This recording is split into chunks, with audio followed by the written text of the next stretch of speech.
Every year, roughly 9 billion passengers move through the world's airports. 9 billion. That's more than the entire population of Earth.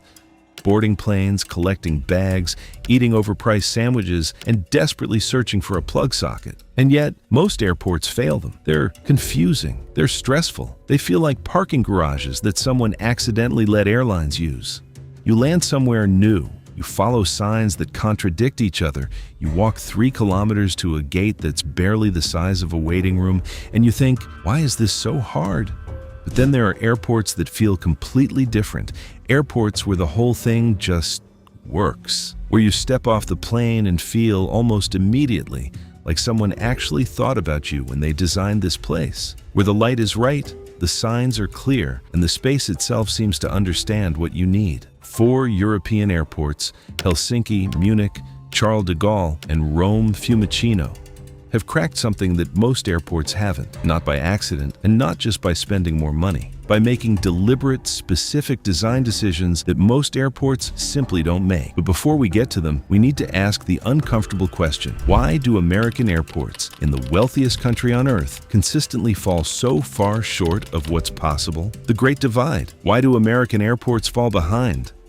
Ask any frequent international traveler to compare the experience of landing at Frankfurt versus JFK or arriving at Amsterdam Schiphol versus O'Hare. And the answer is almost always the same. Europe feels intentional. It feels designed. American airports often feel assembled, a collection of compromises, each one reasonable on its own, adding up to something that nobody actually wanted. The gap isn't about wealth. It isn't about effort. It comes down to 4 structural problems that have compounded over decades. Problem 1, fragmented ownership, no national vision. In the United States, airports are owned by local governments, cities, counties, or port authorities. Each airport is its own entity, with its own budget, its own political pressures, and its own relationship to the airlines operating there. There is no federal body that sets standards for the passenger experience. The FAA manages safety. Nobody manages quality. In Europe, major airports are often nationally owned or operated under long-term private concessions with national accountability. Frankfurt Airport is operated by Fraport AG, in which the German state of Hesse holds a significant stake. Amsterdam Schiphol is majority state-owned. These organizations operate with 20 to 30-year planning horizons. They can build toward a goal. American airport authorities, shaped by local election cycles and shifting municipal priorities, often cannot. Problem 2, the airline lease model. At most major U.S. airports, terminal space is leased directly to airlines under agreements spanning 20 to 30 years. The airline holding the lease controls the terminal and decides whether to renovate it. They often rationally choose not to. This is why Terminal 4 at JFK looks so dated, while JetBlue's Terminal 5, which that airline designed and financed itself, feels genuinely pleasant. The difference is accountability. JetBlue had to live with the outcome. The consortium at Terminal 4 did not. European airports typically retain ownership and control of their terminal infrastructure. Airlines pay landing fees and gate charges, but the airport operator is responsible for the building. That means Schiphol, not KLM, is responsible for the fact that Amsterdam's airport is beautiful. The accountability is centralized, and so is the investment. Problem 3, America stopped building.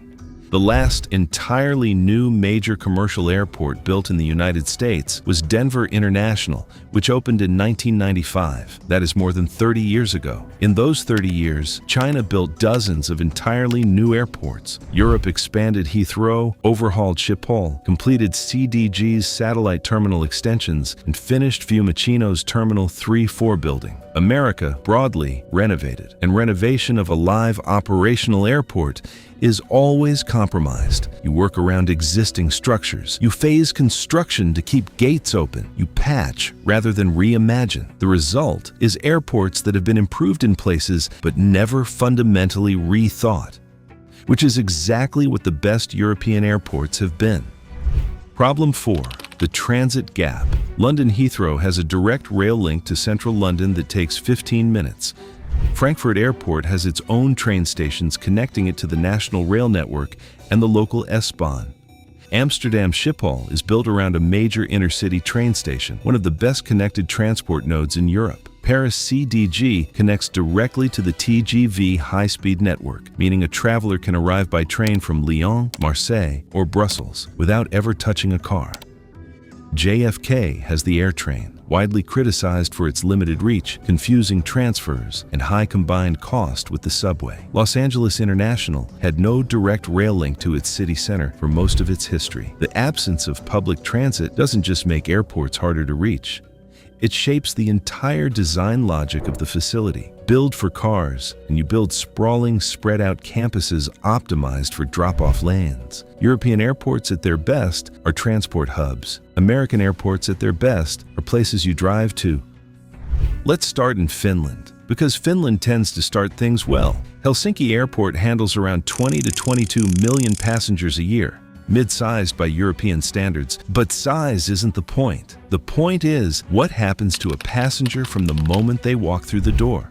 When Finavia launched a major development program in 2013, they set one very specific goal: to bring the adventure and romance back to air travel. That's a design brief, and it shaped every decision that followed. The new building, completed in 2022, is built around two architecturally distinct volumes. The first is defined by prefabricated timber ceiling units that feel simultaneously heavy and weightless, making passengers feel like they're somewhere, not just somewhere in between. The second volume, covering security and baggage reclaim, is clad entirely in blue. Not aesthetics. Environmental psychology research consistently shows blue tones measurably calm people under stress. Helsinki's designers responded not with announcements, but with architecture. The most striking detail is what arriving passengers see after clearing customs. Not a duty-free shop. A living installation of Finnish trees, shrubs, and stones, called luoto, the Finnish word for a rocky islet, positioned beneath a diamond-shaped opening. It creates something genuinely unusual, a moment of arrival that feels meaningful. Munich handles more than 47 million passengers a year and is, as of its last Skytrax assessment, the only 5-star airport in Europe. That rating comes from measurable performance across passenger satisfaction, cleanliness, wayfinding clarity, and security wait times. Terminal 2 represents a model almost no other airport has replicated, built as a joint venture between Munich Airport and Lufthansa on a 60-40 basis. The result is a facility that functions as an integrated system rather than a landlord-tenant relationship. Both parties built the building they both have to operate. Those interests collapse into a single design philosophy. Munich's information system runs on 3 simultaneous tracks: flight information, passenger wayfinding, and spatial orientation. Architecture and information are treated as the same problem, not separate departments. At most airports, the signs were designed by someone who never talked to the architect.